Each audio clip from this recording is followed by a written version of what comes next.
Batista. Bem, hoje nós vamos conversar um pouco sobre o tema Todo Carnaval tem seu fim. Nós tivemos agora um dos maiores eventos nacionais, feriados, né, que é celebrado no Brasil.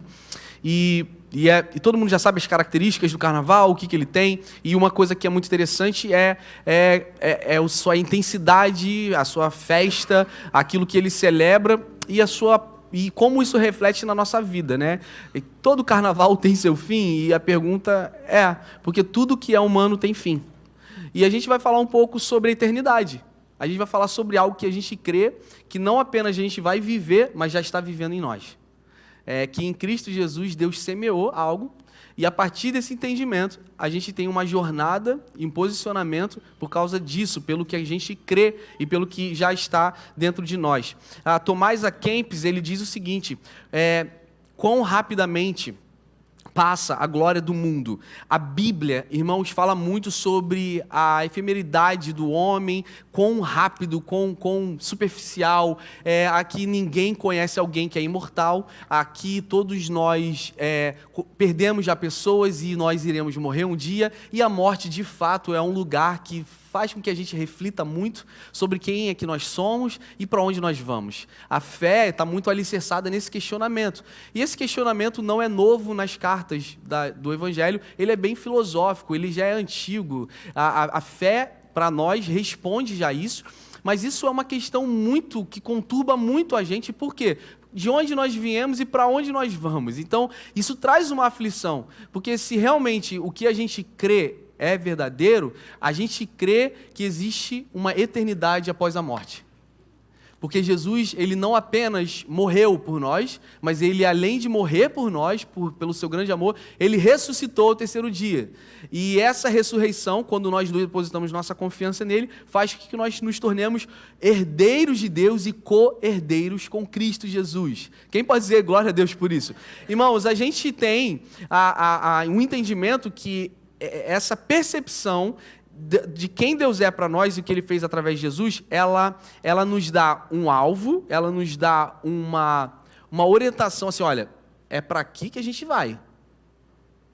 É daqui que nós viemos e é para aqui que a gente vai. Mas ela também serve como um crivo nessa jornada que a gente está vivendo e como motivação, tá bom? A gente vai usar a carta de Pedro e eu espero realmente que essa palavra de hoje encoraje vocês e nos encorajem a viver, porque a gente fala muito, né? Nos encoraje a viver por algo eterno, algo que não tem fim. Vamos falar o que a Bíblia fala sobre o que não tem fim e como é perigoso a gente depositar confiança nisso. Eu queria pedir a atenção de vocês nesse momento, que vocês focassem em cada frase que eu vou ler. A primeira carta de Pedro, no capítulo 1, é uma carta muito forte no que diz respeito à revelação e praticidade.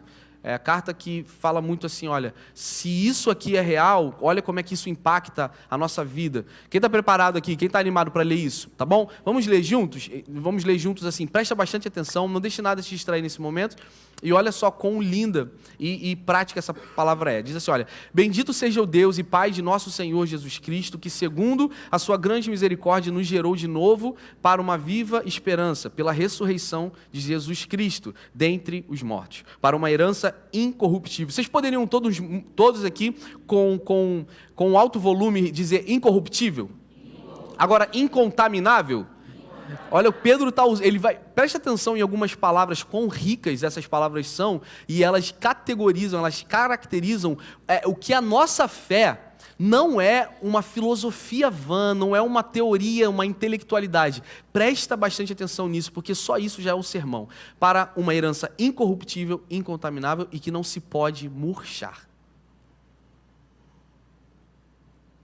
Guardada nos céus para vocês, que mediante a fé estáis guardados na virtude de Deus para a salvação, já prestes para se revelar no último tempo, em que vós grandemente vos alegrais, ainda que agora importa, sendo necessário que estejais por um pouco contristados com várias tentações, para que a prova da vossa fé, muito mais preciosa do que o ouro que perece e é provado pelo fogo, se ache em louvor e honra e glória na revelação de Jesus Cristo, a qual, não o havendo visto, amais, no qual, não o vendo agora, mas crendo, vos alegrais com gozo inefável e glorioso, alcançando o fim da vossa fé, que é a salvação das vossas almas.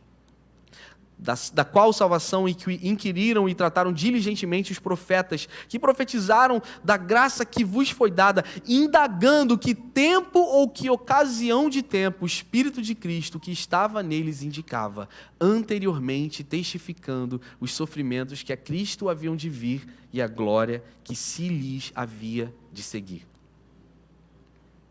Aos quais foi revelado que não para si mesmos, mas para nós, eles ministravam estas coisas que agora vos foram anunciadas por aqueles que, pelo Espírito Santo enviado do céu, vos pregam o Evangelho, para as quais coisas os anjos desejam bem atentar. Portanto, cingindo os lombos do vosso entendimento, sede sóbrios e esperai. Você pode repetir comigo essa palavra? Esperai. É um verbo no imperativo, é uma ordem. Esperai. Esperem inteiramente na graça que se vos ofereceu na revelação de Cristo. Como filhos obedientes, não vos conformando com as concupiscências que antes havia em vossa ignorância, mas como é santo aquele que vos chamou, sede vocês também santos em toda a vossa maneira de viver. Porque está escrito, sede santos, porque eu sou santo. E se invocais por Pai aquele que, sem acepção de pessoas, julga segundo a obra de cada um, andai em temor durante o tempo da vossa peregrinação, sabendo que não foi com coisas corruptíveis. Olha aí, de novo. Pedro, ele faz uma mescla. Andai com temor, prática. Andai com temor, sede santos. E aí, revelação. Sabendo que não foi com coisas corruptíveis, como prata ou ouro, que vocês foram resgatados da vossa vã maneira de viver, que por tradição recebeste dos vossos pais, mas com o precioso sangue de Cristo, irmãos. Nós estamos falando de um preço muito alto, de algo muito mais valoroso. O precioso sangue de Cristo como um cordeiro imaculado e incontaminado, o qual na verdade em outro tempo foi conhecido ainda antes da fundação do mundo, mas manifestado nestes últimos tempos por amor de vós.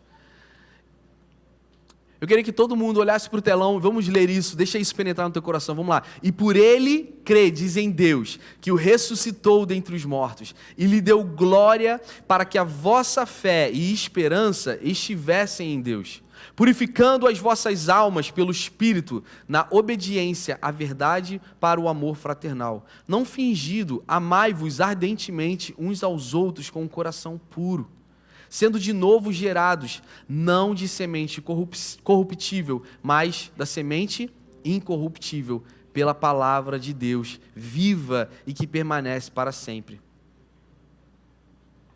Porque toda a carne é como a erva, e toda a glória do homem é como a flor da erva. Secou-se a erva, caiu a sua flor. Mas o que nós estamos construindo aqui está alicerçado na palavra do Senhor. E o que o apóstolo está dizendo é o seguinte: mas a palavra do Senhor permanece para sempre. O nosso entendimento do que é eterno vai impactar a nossa vida temporária. E o que não impacta a nossa vida temporária é porque nós precisamos mais de fé para entender o poder da eternidade. Se eu oferecesse para vocês uma oportunidade de um futuro brilhante, de uma rentabilidade de 2.000%, ou do que você investir hoje e daqui a 20 anos você vai colher 50.000% a mais, eu tenho certeza que vocês investiriam. Ou se eu falasse sobre uma liberdade financeira, ou se eu falasse sobre uma riqueza, ou sobre um estado emocional, tudo que eu poderia prometer na saúde física, emocional, espiritual, financeira, tudo, nós adotaríamos aquilo porque nós queremos viver bem. Mas nós estamos falando de uma promessa que é além da nossa vida aqui. É a nossa eternidade. o Pedro, ele estava escrevendo para irmãos cristãos que estavam fugindo, sendo perseguidos. Muitos foram dispersos por causa da perseguição do império de Nero, e muitos cristãos eles foram perseguidos e ameaçados e mortos por causa da sua fé. E essa carta de Pedro, ela foi escrita para esses cristãos que estavam posicionados em lugares na Ásia Menor. É muito interessante que a gente entenda que Pedro estava incentivando eles a, olha, permaneçam, vocês estão sofrendo, vocês estão sendo perseguidos, mas permaneçam porque vocês foram comprados por algo que é incorruptível e é muito maior do que esse sofrimento que vocês estão passando. E muito mais, nós podemos pegar essas cartas, esses manuscritos e nos inspirar que até hoje, você sabia que existem cristãos sendo dispersos, perseguidos por amor a Jesus. E passam por isso, porque entendem que a sua erva não vai murchar, porque a glória de Deus não tem fim. Então a nossa fé alicerçada naquilo que Deus é necessário que seja caracterizada que ela não enfrentará a morte, por exemplo. Isso é um alicerce da nossa fé. Pastor, isso não é muito diferente de outras religiões que eu já pesquisei. Realmente não é. Como eu falei, antes disso ser discutido na igreja primitiva, já era um assunto filosófico. Platão já tinha os seus pensadores gregos falando sobre a eternidade e a diferença do temporário para o eterno. Então é muito clichê que nós queiramos uma vida perfeita, que nos anestesie nessa jornada difícil, de luto, de dor, de perdas, de dificuldade. Mas a gente bate no peito e diz, não, mas vai chegar um momento que a gente não vai ter dor. E claro que existem similaridades com outras religiões que trazem, de alguma forma, uma certa recompensa para essa vida que, como a gente está lidando. Vocês estão aqui comigo, irmãos? Faz sentido? Agora, qual é a diferença da proposta do Evangelho para outras? É que não há em outras um mestre, um Senhor, que renuncia à glória dos céus, renuncia à divindade, se rebaixa, se humilha, se esvazia, morre pelos nossos pecados e ressuscita ao terceiro dia. A diferença está em Cristo Jesus. E se nós de fato entendemos e acreditamos nisso, isso precisa influenciar toda a nossa compostura ética, moral, comportamental, nosso pensamento, porque agora nós não vivemos como vivíamos para Ele. Porque de alguma forma nós não vivemos para a eternidade. Nós vivemos para a eternidade porque a semente da eternidade já está em nós. Quando cremos em Cristo Jesus. E quem pode dizer glória a Deus por isso? A carta de Pedro, todo esse capítulo que eu li, do versículo 3 ao 25, nos ensina tanta coisa. Mas já valorizar que, gente, irmãos, nós fomos comprados por um preço muito, muito valoroso. E alguns falam, a graça é isso, é muito fácil viver assim. Bem, não é muito fácil viver assim. Você precisa entender que o preço que foi pago foi muito caro. Foi o Filho de Deus que se doou. Foi o sangue do Cordeiro que é mais valoroso que o ouro, que a prata, que qualquer diamante, que qualquer intelecto. E Pedro estava falando sobre isso. Nós fomos comprados por um preço, com algo precioso e que não vai murchar, não vai secar, não tem fim. Você vai sair dessa noite aqui entendendo o seguinte: eu preciso ser fiel, eu preciso perseverar nesse temporal, porque eu sei que mesmo que esteja sussurrando, a eternidade está dentro de mim, através do Espírito Santo. E se eu realmente acredito que Jesus fez o que fez e Ele deixou o Espírito dEle para nos consolar e nos fortificar, eu preciso continuar sendo fiel e não desistir. É interessante que mostra em Pedro, fala muito sobre a efemeridade do homem e a eternidade de Deus. Irmãos, não tem como entender a mente do Senhor. Quem conheceu a mente do Senhor? Mas Ele é soberano. Ele é majestoso. E na nossa infidelidade, Ele continua reinando em glória. E Ele, de alguma forma, está desejoso de manifestar uma onda de esperança nos nossos corações, dizendo que o cristão deve colocar a esperança no fim dos tempos. Essa é a nossa vida. Nós não vivemos pelo que vemos, vivemos pelo que cremos. Então eu não sei qual é a sua situação, eu não sei onde você está, mas eu sei que Deus não desiste de você. Você não deve desistir de Deus. E você, principalmente, não deve viver em prol de algo que é temporário, porque tudo que é uma fonte temporária vai te alimentar temporariamente.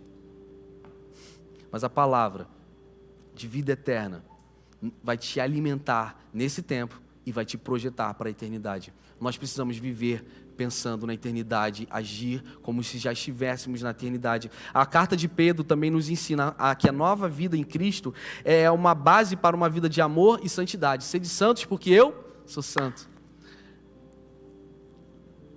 O intuito de Pedro para os peregrinos, forasteiros, ele estava querendo consolar e estimular, mostrar que no final todo sofrimento vai ser exaltado. Se a gente não desistir, sabe?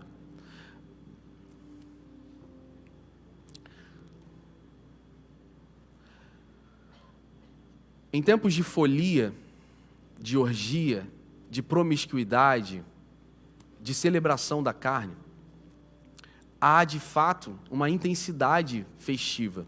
Não há como negar, a nossa carne está aqui. E eu diria, como pastor, santificai-vos. Porque sem santificação ninguém vai ver o Senhor. Mas mais do que santificação, eu diria o seguinte: vocês entenderam? Será que nós entendemos de fato quem nós somos? Porque se nós entendemos quem nós somos em Deus, nós vamos agir a partir da nossa identidade. É muito difícil exigir um comportamento moral de uma comunidade sem a revelação de identidade. Porque nós nos tornamos performáticos. Isso pode, isso não pode. Isso é uma porcaria. Porque a gente começa a milindrar. Isso pode, isso não pode. Isso pode, isso não pode. Ora, para de pensar no que pode e não pode e começa a pensar quem você é em Deus. A partir da revelação de quem Deus é para você, você entende quem você é em Deus. E aí você começa a dizer não para certas coisas e sim para outras, porque você entende que as suas ações são consequentes da sua identidade. O maior milagre é a identidade. Não é o seu comportamento moral. E você que está oscilando no seu comportamento moral, que está vivendo um carnaval todo final de semana e para você parece que não tem fim, não desiste. Não desiste. Começa a entender quem Deus é para você e deixa essa revelação penetrar no seu coração. Não desiste. Amém? A fé vem pelo ouvir, Romanos 10 fala sobre isso. E ouvir o quê? Irmão, se você não ouve a palavra, você vai ouvir alguma coisa. A tua fé vai ser inserida naquilo que você ouve. Tá bom? Então, a palavra permanece para sempre. A palavra tem vida. Amém? E me lembra da carta de Paulo também, em 2 Coríntios, capítulo 4, que diz o seguinte: por isso a gente não desfalece. Então aqui, olha para mim aqui, pastor dessa igreja aqui, olha. Não importa o tamanho do seu pecado. Importa o tamanho do seu arrependimento. Também não importa quantas vezes você peca. Importa quantas vezes você se humilha. Santificação é diferente de justificação. Justificação é um ato imediato que foi feito pelo Senhor. Não é que a gente faz. Mas santificação é um ato temporário, é um processo que tem a nossa participação. Uns se santificam mais rápido que outros. Agora o lance é, sai desse chato seguinte, entendendo o seguinte: não desista.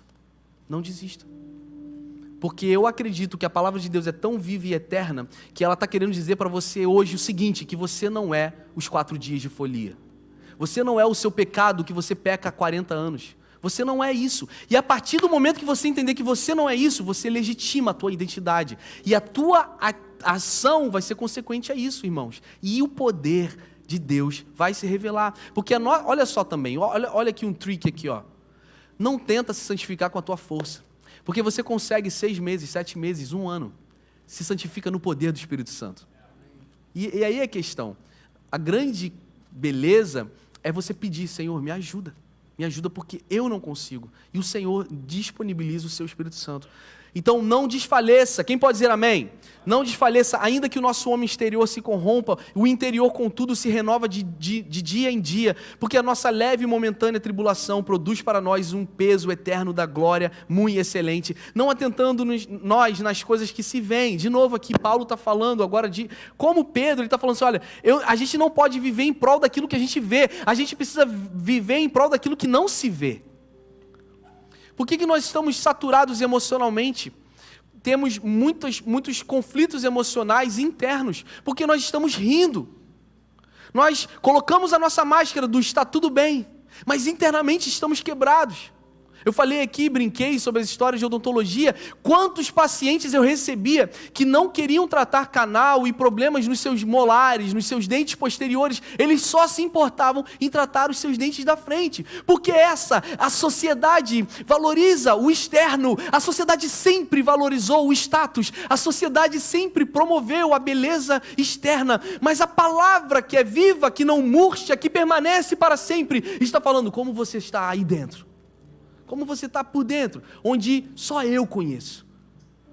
E é nessa saúde interior que nós precisamos nos disponibilizar, não atentando nas coisas que se veem, mas nas que não se veem, porque as que se veem são temporais, e as que se não veem são eternas. O que Paulo está alertando aqui, irmãos, ouça com muita atenção, o que Paulo está alertando é que tudo que vocês fazem externamente, tem o seu valor, mas não possui eternidade nisso, tudo isso vai ficar, onde a traça vai corroer. A Bíblia, Jesus falava sobre isso, e se nós começássemos então a viver como se a gente realmente acredita que existe algo maior do que essa vida. Quem está comigo aqui? Quem pode dizer amém? E talvez para mim amanhã eu acelero 10%, e você vai acelerar 1%, mas não deixa de acelerar.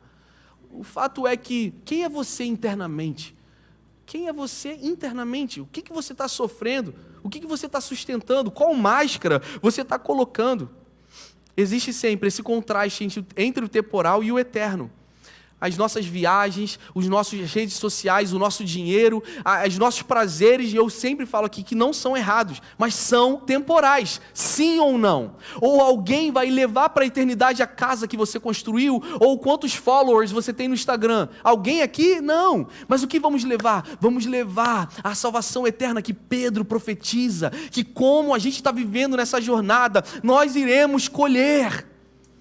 Pastor, mas aí é muito clichê. Não me interessa se é clichê, é eterno. Jesus morreu e ressuscitou. Ele ressuscitou para que a gente entenda essa ressurreição. E aí o apelo final, um apelo nessa mensagem, nesse sermão, é para que a gente comece a queimar pelas coisas eternas. Muitos de nós estamos em crises porque estamos queimando e valorizando as coisas temporais. E se eu falasse para você que eu tenho um investimento que em um ano você vai ter 4, 5 mil%, com a renda fixa 13%, quem aqui não venderia o seu pet e aplicaria nisso? Só eu? Falando em pet, quem conhece a Sugar, é a minha Shih Tzu, que eu não pedi para ter. Vale uma observação, eu nunca fui de animal. Na verdade, eu sempre tive medo de animal. Assim, é uma coisa estranha, assim, eu sempre sinto que eles sentem o meu cheiro de medo. E a Shih Tzu foi uma doação da minha mãe, que eu também não pedi para ela fazer. Quando a gente voltou do Brasil, chega a minha mãe toda cheia de 4 máscaras, na Covid, foi no lockdown, e a gente nos Estados Unidos falava, a gente não pode ter cachorro aqui, mas se a gente voltar para o Brasil um dia, a gente quer. E a minha mãe anotou aquilo ali, não, tá muito. Segunda semana de Brasil, lockdown, todo mundo com máscara, lavando compra, lavando, vem ela com a Sugar. A Sugar tá ali, vou botar naquela caixa ali, vocês pegam daqui a 5 minutos. Aí chegou a Sugar, aquela coisa linda, realmente, ela é muito gente boa. E eu nunca pensei, né? Eu não sou de cachorro mesmo, né? Eu vou, às vezes, fui na casa do Paulo, da Paula e do Luiz, aí tem o Teodoro, da Bianca, do Pedro tem o Zico, né? E tem a galera do cachorro, aí eu fico assim, tá me lambendo por quê? Você tá nervoso. Então, eu nunca fui muito. Mas ontem eu dirigindo pra Barra à noite, sábado à noite, eu ia chegar. Aí eu falei assim, cara, eu tô passando um date aqui com a minha cachorra, com a cadelinha. E ela é legalzona, ela é maneira pra caramba. Aí eu comecei a me apegar mesmo, né? E eu cheguei no clube veterinário, de madrugada não, de noite, sábado à noite. Aí o pessoal começou... Aí todo mundo olhando pra mim, querendo a mesma reação. Aí eu... Tipo assim, eu não sei o que eu faço, eu não sou muito assim, eu não tenho esse chamego e tal. E aí eu falei, tava com um problema aqui, e aí vamos lá. Aí ela falou o preço, aí eu falei assim, Senhor, o que eu tô pensando aqui, pode? Brincando, pensei isso não. Pensei, aí o que aconteceu? Eu fui e falei o seguinte, olha, Sugar, então você vai ficar, ela teve que ficar internada, tá tudo bem, tá de boa, você vai ficar internada aqui e tal, conversei, troquei uma ideia com ela. Aí a doutora, né, chegou, aí minha ataque cardíaca. Então assim, eu tenho 2 filhas, mas é que eu não tenho essa. Quem é pet lover aqui, né, quem gosta de pet, eu respeito, de verdade, eu respeito. Então, mas você não é pai. E outra coisa, maridos, casais novos, que tem uma galera aqui, tenham pet, mas que esses pets exercitem vocês para ter filhos de verdade. Não fuja da responsabilidade, que vocês vão ter um casamento muito mais difícil com um filho, mas muito mais valoroso. Quem pode dizer amém aí? Tá bom? Esse é o lance, tá bom? Aí ela, então, pai, olha, a sua filha tá com esse problema. Aí eu, tá, minha filha, né? Então tá bom. Aí deu, não sei o que, foi tudo, cara, foi muito bom. Aí depois, no final, e eu não sou muito, como eu falei, não sou com esse chamego, então não sabia me comportar. E todas as 3 mulheres lá ficavam, oi! Aí eu não queria ser aquele ogro, eu ficava... Cara, eu ficava muito desconfortável assim, Sabrina, por que você não veio?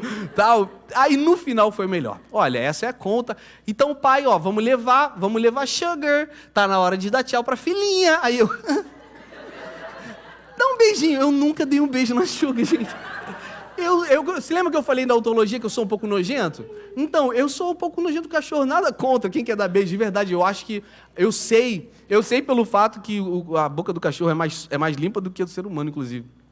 Aí, gente, eu fiquei naquela fração de segundos, beijo no beijo, fala que no beijo, mas aí elas vão tratar mal a Sugar porque eu trato mal ela, elas vão achar que eu trato mal. Aí fiquei naquela confusão, meu Deus, eu vou beijar a Sugar. Aí eu fiz assim mesmo, gente. Ela chega aqui no colo da doutora, aí eu... Tchau, Sugar. E fui embora. Mas eu não daria a Sugar a qualquer porte de investimento, tá bom? Mesmo que seja uma boa investimento, tá? Eu sou uma brincadeira para dizer que nós nos apegamos às coisas, né? As coisas temporárias, a nossa família, nossos pets, e tudo isso é normal. Mas eu quero realmente reforçar. Irmãos, eu finalizo com uma história que vocês certamente já ouviram. Irmãos, ouve aqui, com todo o meu coração, creiam na eternidade. E a partir dessa crença, vivam pela eternidade. Sejam moldados por ela. A nossa disposição, a nossa expectativa, o nosso comportamento, que nós sejamos impactados na eternidade. Em nome de Jesus, que você receba essa palavra. E para finalizar, uma história que vocês já ouviram, de uma mulher samaritana, que era considerada, o samaritano era alguém impuro naquela época, o judeu não podia conversar com o samaritano, na verdade o homem, principalmente sendo homem, não podia se encontrar com uma mulher do sexo oposto, e isso acontece em João capítulo 4, a Bíblia fala de Jesus, que nem a gente cantou, esse amor que me encontra. Deixa eu falar aqui para você, que não importa o que você fez ontem, não importa, de verdade. Quando eu falo que não importa, eu estou falando debaixo da compreensão de que o amor de Deus é maior. Mas nós servimos um Deus que vem ao nosso encontro. Isso é maravilhoso.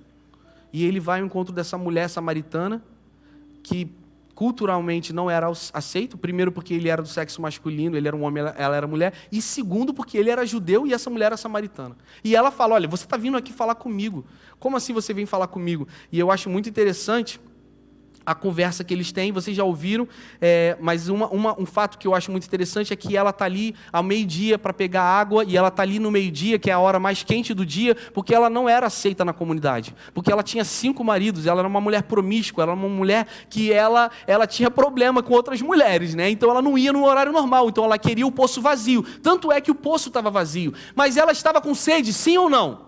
Sim. E alguém com sede vai em busca de quê? De água. Vai em busca de água.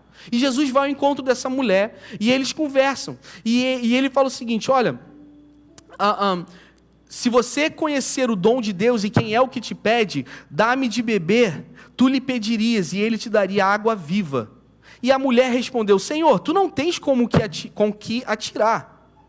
E o poço é fundo, onde, pois, tens a água viva? Tem muita gente crente há 20, 30 anos, que ainda está procurando a água viva em poços de Jacó.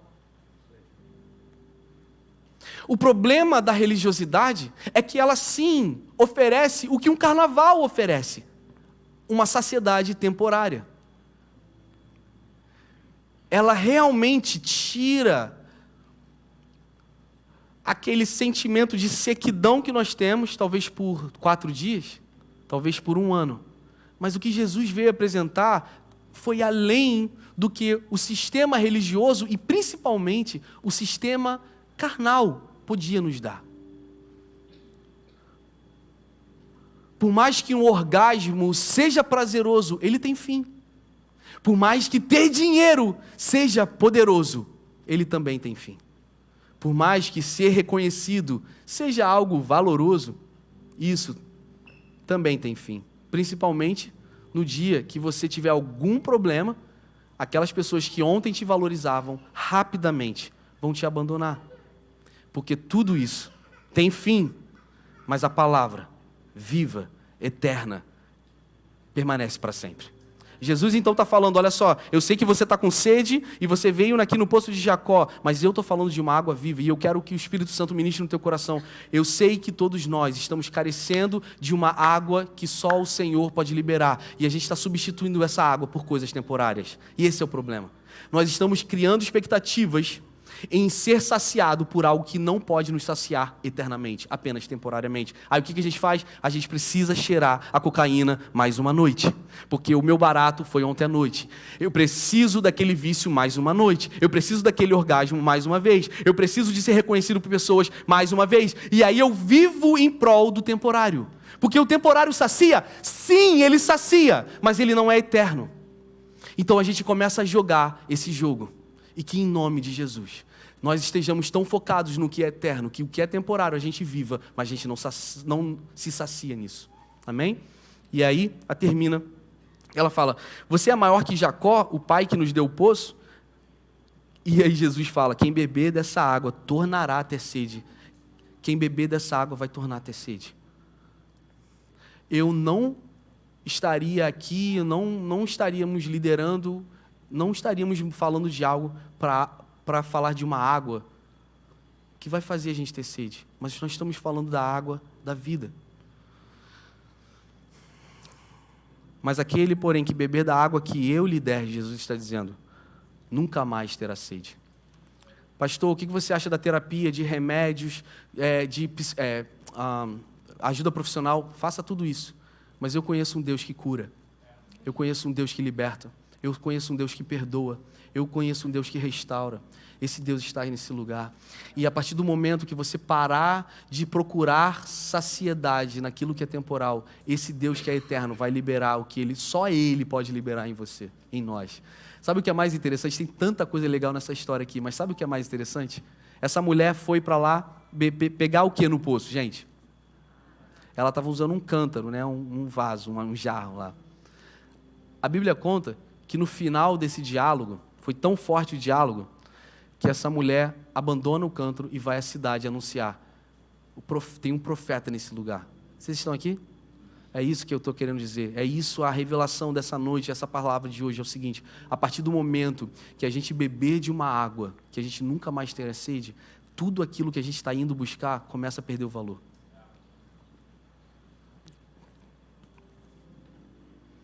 A perspectiva correta da eternidade muda a forma como a gente valoriza o temporário. A perspectiva correta da eternidade muda como a gente valoriza. Tem coisas que a gente está valorizando que não deveriam ser valorizadas. E tem coisas que a gente não está valorizando que deveriam ser valorizadas. Talvez a gente precise ter uma perspectiva mais correta e mais acurada do que é a eternidade. E eu profetizo que a gente vai receber um nutriente que é tão poderoso que a gente vai largar o nosso cântaro, a gente vai largar a nossa busca por uma água, né, normal, né, que só sacia a nossa sede corpórea. Quem pode dizer amém por isso? Amém? Essa é a minha oração por vocês. E para finalizar, Tiago capítulo 4, eu quero pedir o time de música para a gente cantar uma canção e ministrar aqui. Tiago capítulo 4 diz o seguinte: de onde procedem guerras e contendas? Senão dos prazeres que militam na vossa carne. Vocês cobiçam e nada têm. Vocês matam e invejam e nada podem obter. Essa mensagem faz sentido para vocês, irmãos? Vocês vivem lutando e fazendo guerras. E vocês nada têm, porque vocês não pedem. Pedem e não recebem, porque vocês pedem mal. Olha isso aqui. Não sou eu que estou falando. Tiago, vocês pedem mal para esbanjardes nos próprios prazeres. Não compreendeis que a amizade do mundo é inimiga de Deus? Aquele, pois, que quiser ser amigo do mundo, constitui-se inimigo de Deus. Irmãos, a palavra de hoje, existe uma água viva, existe uma saciedade na palavra de Deus, que a gente não vai encontrar em qualquer pocinho que a terra nos oferece. E que a gente não se contente, a gente não se sacie, não se distraia com qualquer poço que está no mundo, para que a gente não perca o foco da única fonte de saciedade, que é Cristo Jesus. Amém? Queria que vocês fechassem os seus olhos, eu quero orar. Senhor Jesus, obrigado por essa noite, obrigado por esse lugar, obrigado por cada pessoa aqui. Eu oro pela Tua presença, para que a Tua presença venha em nós agora e que a gente comece a colocar expectativas naquilo que é eterno. E eu oro para que o Espírito Santo esteja apontando em cada coração as coisas que a gente está valorizando, que não deveriam ser valorizadas, e as coisas que a gente está desvalorizando, que não deveriam ser desvalorizadas.